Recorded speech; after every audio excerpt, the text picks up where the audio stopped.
నమస్తే. This is Shaurya. Welcome to our channel. మరి ఈ రోజు మనతో పాటు సీనియర్ జర్నలిస్ట్ భరద్వాజ గారు ఉన్నారు. వారితో మాట్లాడతారు. నమస్తే సార్. నమస్తే.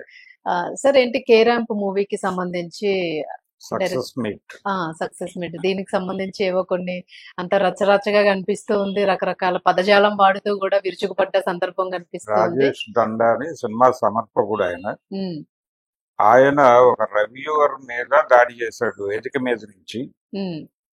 అంటే ఆయన పార్లమెంటరీ భాషే వాడాడు అని నేను అనుకుంటున్నాను. అంటే ఈ మధ్య కాలంలో చట్టసభల్లో కూడా ఈ తరహా మాటలు నడుస్తున్న సందర్భంలో అన్పార్లమెంటరీ లాంగ్వేజ్, పార్లమెంటరీ లాంగ్వేజ్ అని ఒక డివిజన్ ఉండేది.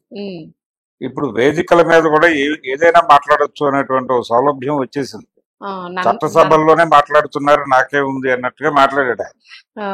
మాట్లాడుతూ ఆ రాసినటువంటి రివ్యూవర్ ని ఆ వెబ్సైట్ మీద ఆయన కామెంట్ చేస్తూ అమెరికాలో ఉన్నాడు అతను అని చెప్తున్నాడు. ఒక అమెరికా నుంచి రాసేటువంటి ఒక రివ్యూవర్ ఆయన వెబ్సైట్ లో ఈ సినిమాని బ్యాట్ చేస్తూ రాశాడు అని. కంపారిటివ్ కే ర్యాంప్ మూవీని డ్యూడ్ సినిమాతో కంపేర్ చేస్తూ ఇది చాలా నాన్ సీరియస్ స్టఫ్ మాత్రమే కాదు, ఏమాత్రము కంటెంట్ లేనటువంటి సినిమా అన్నట్లుగా ఈ సినిమాని ప్రొజెక్ట్ చేశారు. ఈ ప్రొజెక్ట్ చేయటం వెనకాల ఈ సినిమాని తొక్కే ప్రయత్నం చేస్తున్నారు, ఈ సినిమా సక్సెస్ ని తొక్కే ప్రయత్నం చేస్తున్నారు, ఇంకో సినిమాని వాంటెడ్ గా లేపడానికి ట్రై చేస్తున్నారు డ్యూడ్ సినిమాని. బహుశా వాళ్ళ దగ్గర ఏదైనా డబ్బులు తిన్నావా నువ్వు, నీకు ఏదైనా కావాలంటే నా దగ్గర నాతో మాట్లాడుకో, అంతే సినిమాని తొక్కే ప్రయత్నం చేస్తే సినిమాని తొక్కేస్తుంది అని ఒక వార్నింగ్ ఇచ్చాడు. ఈ వార్నింగ్ క్రమంలో కంటెంట్ బాగుంటే జనం చూస్తారు, రివ్యూవర్స్ మాత్రమే సినిమాలను నడుపుతారు అనేది ఒక భ్రమ. రివ్యూలు రాయటం వలన సినిమాలు నాశనం అయిపోతాయని సినిమా ఇండస్ట్రీ చాలా రోజుల నుంచి మాట్లాడుతోంది. సినిమాకి బ్రీతింగ్ స్పేస్ కూడా ఇవ్వట్లేదు మీరు, సినిమా రిలీజ్ అయిన వెంటనే రివ్యూలు రాసేస్తున్నారు, సినిమాలు తీవ్రంగా నష్టపోతేనే జనాలు మీ వలన థియేటర్కి రావట్లేదు అని. జనాలు థియేటర్కి రాకపోవడం అనేది రివ్యూవర్స్ వలన అనేది ఒక అభిప్రాయాన్ని జనాల్లో క్రియేట్ చేశారు, కానీ అది తప్పు. ఇప్పుడు చాలా క్లియర్ గా కే ర్యాంప్ విషయంలో ఆయనే చెప్పినట్టుగా ఆ సినిమాకి నెగిటివ్ గా రాసినప్పటికీ జనం వెళుతున్నారు. డ్యూడ్ సినిమా కంటే కూడా ఈ సినిమాకే జనాలు ఉన్నమాట వాస్తవం. థియేటర్లలో దీని పెర్ఫార్మెన్సే బాగుంది. దీపావళికి వచ్చినటువంటి సినిమాల్లో డ్యూడ్ అనేది అడ్వాంటేజ్ తీసుకునే అవకాశం ఉంది అనేది చాలా మంది అభిప్రాయపడ్డారు. పర్టికులర్ గా ప్రదీప్ రంగనాథన్ తను సెలెక్ట్ చేసుకున్నటువంటి కంటెంట్ అంటే అది జంజీ యూత్ కి సంబంధించినటువంటి స్టోరీ అని అనుకున్నారు అందరూ.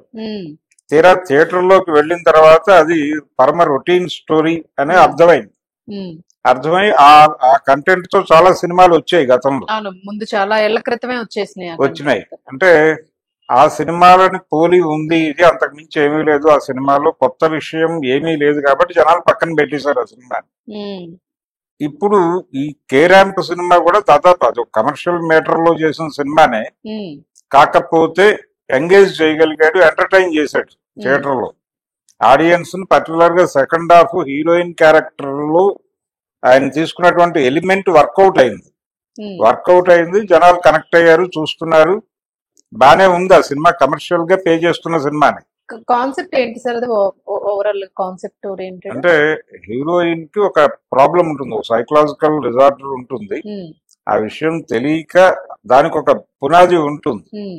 ఆ అమ్మాయికి ఆ ప్రాబ్లం రావడానికి తన చైల్డ్హుడ్ డేస్ లో జరిగినటువంటి కొన్ని ఎక్స్పీరియన్సెస్, దాని నుంచి ఒక డిజార్డర్ అమ్మాయితో పాటు ట్రావెల్ అవుతూ ఉంటుంది. దాని నుంచి బయటకు తీసుకురావడానికి సంబంధించి ఎవరు సీరియస్ గా ప్రయత్నం చేయరు. ఆ డిజార్డర్ లేనప్పుడు అమ్మాయిని ప్రేమించి అది ఉందని తెలిసిన తర్వాత వెళ్ళిపోవాలనుకున్నటువంటి కుర్రాడు తర్వాత అలా కాదు, ఇది కరెక్ట్ కాదు, ఆ అమ్మాయిని దానిలో నుంచి బయటకు తీసుకురావటమే మంచిది అనుకుని ఒక ప్రయత్నం చేయటం సినిమా. అది బానే ఉంది, ఆ ఫ్రేమింగ్ బానే ఉంది, కంటెంట్ బానే ఉంది, జనాలు చూస్తున్నారు. అక్కడ వరకు కే ర్యాంప్ అనేటువంటి సినిమా బానే వెళ్ళిపోయింది, ఇంట్రెస్టింగ్ గా ఉంది, ఎంగేజ్ చేయగలిగాడు. థియేటర్ లో ఆడియన్స్ ని కూర్చోబెట్టడమే ప్రధానం. థియేటర్ లో కూర్చున్న ప్రేక్షకుల్ని ఒకటి ఎంగేజ్ చేయాలి, ఎంటర్టైన్ చేయాలి, ఎమోషనలైజ్ చేయాలి. ఆ మూడు పనులు చేయగలిగింది ఆ సినిమా ఏదో మేరకు.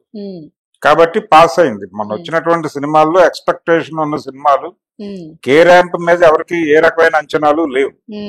కానీ ఎక్స్పెక్టేషన్ ఉన్న 2 సినిమాలు పెర్ఫార్మ్ చేయలే. అందులో జూడ్ మీద చాలా హోప్స్ ఉన్నాయి అందరికి. అది అది ఆ ఆశల్ని నిరాశగా మార్చింది ఆ సినిమా. రెండోది మిత్రమండలి అనే పేరుతో ప్రియదర్శి చేసిన సినిమా. ఆ సినిమా మీద కూడా చాలా అంచనాలు ఉన్నాయి అందరికి. అంటే తను కొంచెం సెన్సిబుల్ సబ్జెక్ట్ తీసుకుంటాడు కాబట్టి ఆ సినిమా బాగుంటుంది అనే అంచనా ఉంది. కోర్టు ఇలాంటి సినిమాలు ఈ మధ్య ఆయన ప్రియదర్శి సెలెక్ట్ చేసుకున్నటువంటి కథలు వాటి మీద ఉన్నటువంటి భరోసాతో ఆ సినిమాకి వెళ్ళారు. తీరా లోపలికి వెళ్ళిన తర్వాత అందులో కూడా విషయం ఏమీ లేదు అని జనాలకు అర్థమై బయటకు వచ్చేసారు. ఆ సినిమాలు అన్నిటినీ పక్కన పెట్టి ఇప్పుడు కే ర్యాంప్ మీదకి వెళ్ళింది ఫోకస్. అందుకని కే ర్యాంప్ వసూళ్లు పెరుగుతున్నాయి, నెమ్మదిగా గ్రాడ్యువల్ గా పెరుగుతోంది. ఈ పెరుగుతున్న క్రమంలో ఏర్పాటు చేసినటువంటి సక్సెస్ మీట్ లో ప్రతి ఒక్కరూ చాలా ఎమోషనల్ గా మాట్లాడారు. సాయి కుమార్ కూడా చాలా ఎమోషనల్ గా మాట్లాడాడు. అందరూ నరేష్ వీళ్ళందరూ కూడా ఆ సినిమాని ఓన్ చేసుకునే ప్రయత్నం చేశారు. అంటే వాళ్ళ కెరియర్ కి వాళ్ళు ఇంకో క్యారెక్టర్ రావడానికి దోహదపడే సినిమా ఇది. అందుకని ప్రతి ఒక్కళ్ళు ఆ సినిమా గురించి పాజిటివ్ గా చాలా ఎమోషనల్ గా మాట్లాడారు వేదిక మీద. ఇది నడుస్తూ ఉండగా అంటే సినిమా గురించి మాత్రమే మాట్లాడుతున్న సందర్భంలో ఈ రాజేష్ మైక్ తీసుకుని కొంచెం అగ్రెసివ్ టోన్ తో దాడి చేశాడు. అంటే ఎవరో నిర్మాత తన సినిమాని ఇబ్బంది పెట్టడం కోసం చేయిస్తున్నారు అనేటువంటి ఒక డౌట్ ప్రపంచానికి వచ్చేలాగా ఆయన అభిప్రాయ ప్రకటన చేశాడు. ఇంకో సినిమాతో కంపేర్ చేసి ఆ సినిమాని ఇబ్బంది పెట్టే ప్రయత్నం చేసావు, తొక్కే ప్రయత్నం చేసావు. ఇప్పుడు వాళ్ళేమైపోయారో తెలుసు, మేమేమైపోయామో తెలుసు నీకు. మేము విజయం సాధించావు, నువ్వు తొక్కాలనుకున్న సినిమా లేచింది, నువ్వు పొగడాలనుకున్న సినిమా నాశనం అయిపోయింది. కాబట్టి నిన్ను కూడా మేము అలాగే చూస్తామన్న పద్ధతిలో ఆయన ఒక వార్నింగ్ ఇచ్చాడు. బానే ఉంది. అయితే దీని వలన ఇండస్ట్రీ నేర్చుకోవాల్సిన విషయం ఏంటంటే రివ్యూవర్ ఒపీనియన్ అనేది సినిమా సక్సెస్ లో ఏమాత్రం ప్రభావం చూపదు. సినిమా జనాలకు కనెక్ట్ అయితే నెగిటివ్ రివ్యూస్ వచ్చినప్పటికీ జనం వెళ్తారు, మౌత్ పబ్లిసిటీ. రెండోది ఇప్పుడు వాళ్ళు మర్చిపోతున్న విషయం ఏంటంటే సినిమాని రివ్యూవర్స్ మాత్రమే రివ్యూ చేయట్లేదు. ప్రతి ప్రేక్షకుడు, మీరు థియేటర్ లో కూర్చున్న ప్రతి సీట్లోనూ కూర్చున్న ప్రతి ప్రేక్షకుడు ప్రేక్షకురాలు వాళ్ళు ఏదో సోషల్ మీడియాలో మెంబర్స్ అయి ఉంటారు. ఆ సినిమా వాళ్ళని ఉద్వేగపరిస్తే ఆ విషయం రాస్తారు అక్కడ, లేదు చిరాకు పెడితే ఆ చిరాకునే రాస్తారు. ఇలా ఒపీనియన్ వెళ్ళిపోతుంది బయటకి. అంటే వేలి మీద డిసైడ్ అయి ఉంది జీవితం. వాళ్ళు ఫోన్ పట్టుకుని ఆ సినిమా గురించి ఒపీనియన్ షేర్ చేశారు అంటేనే వాళ్ళకి కనెక్ట్ అయిపోయినటువంటి చాలా మంది ఉంటారు, వాళ్ళలోకి ఒపీనియన్ రష్ అయిపోతుంది.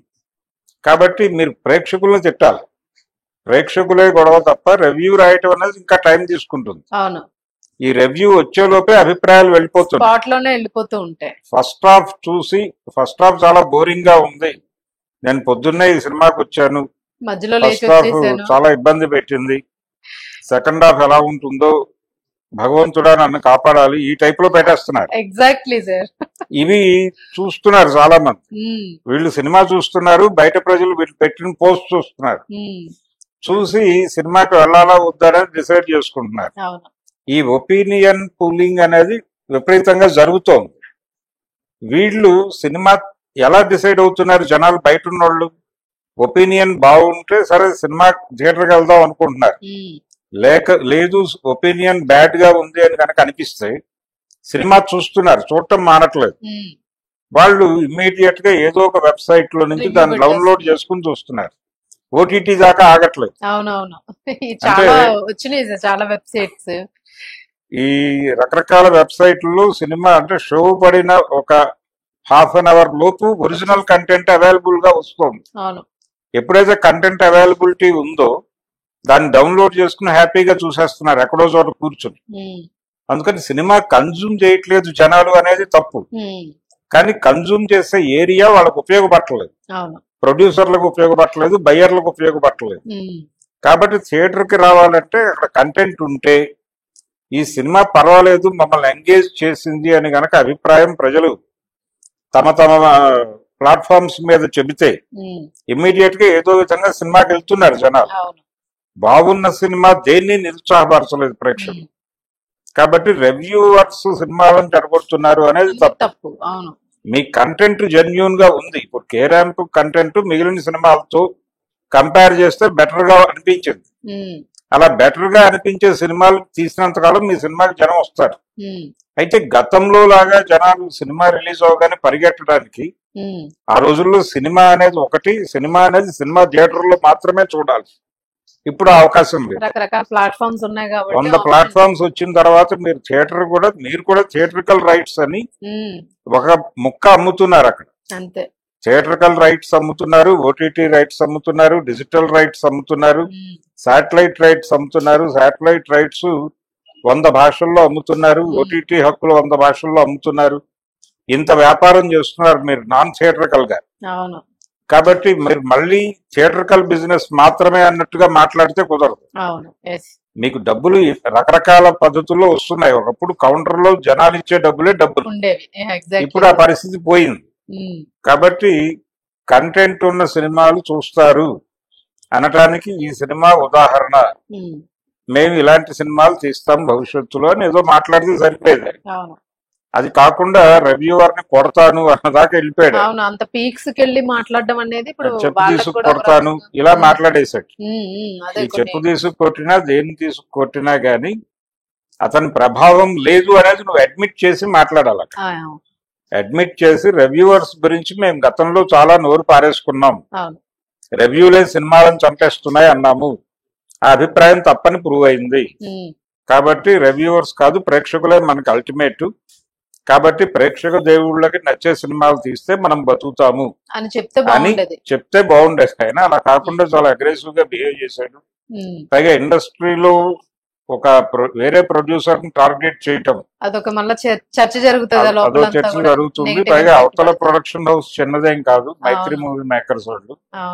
కాబట్టి వాళ్ళు సీరియస్ గా తీసుకునే ఛాన్సెస్ ఉంటాయి. ఇతను ఆ సినిమాలో ఒక భాగస్వామి మాత్రమే, రాజేష్ దండ.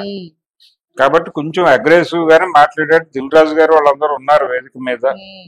కాబట్టి ఈ పాటకి ఒక దాని ఇష్యూని మేనేజ్ చేయటం అనే ప్రోగ్రామ్ ఒకటి మొదలై ఉంటుంది. కాబట్టి ఏదేమైనా సినిమాకు ఒక హైప్ అయితే క్రియేట్ చేసింది ఆ స్టేట్మెంట్. ఆ అగ్రెసివ్ గా మాట్లాడటం అనేది ఇప్పుడు ఒక డిస్కసివ్ పాయింట్ గా మారటంతో అసలు ఏముంది సినిమాలో అని మళ్ళీ ఒక క్యూరియాసిటీ, అంత కాంపిటేటివ్ గా ఇచ్చే కంటెంట్ ఏముంది అని చెప్పేసి మళ్ళీ జనాలు మళ్ళీ కొంతమంది థియేటర్ కి వెళ్తారు. అంత ఛాలెంజింగ్ గా మాట్లాడాడంటే ఏమై ఉంటుంది, ఏదో ఉంటుంది అనే ఒక అనుమానంతో కొంతమంది ఇప్పుడు సినిమాకి వెళ్తారు. అది అతని టార్గెట్ అది కావచ్చు. అంటే జనాలని థియేటర్ కి పంపించడం కోసం అతను ఎవరినో తిట్టాడు, చెప్పు తీసుకు కొడతానన్న దాకా వెళ్ళాడు. ఏదైనా సినిమా కోసమే, సినిమా కోసం చేసిన యుద్ధమే. అదొక రకమైన ప్రమోషన్. అంతే, ప్రమోషన్. ఇప్పుడు అదే మాట్లాడుకుంటారు వాళ్ళు మైత్రి దగ్గరికి వెళ్ళినా గానీ. ఏదో సినిమా కొంత పుష్ అయిందని ఇంకొంచెం నెట్టడం కోసం నోరు పారేసుకున్నాం అని చెప్తాడు. అంతకు మించి తీసుకోకండి, నన్ను ఎక్స్క్యూజ్ చేయండి అని కూడా చెప్తాడు. మళ్ళీ వస్తుంది దీని మీద మళ్ళీ ఏదో ఒక క్లారిఫికేషన్ ఇచ్చే ప్రయత్నం అయితే చేస్తారు. Right sir, thank you sir.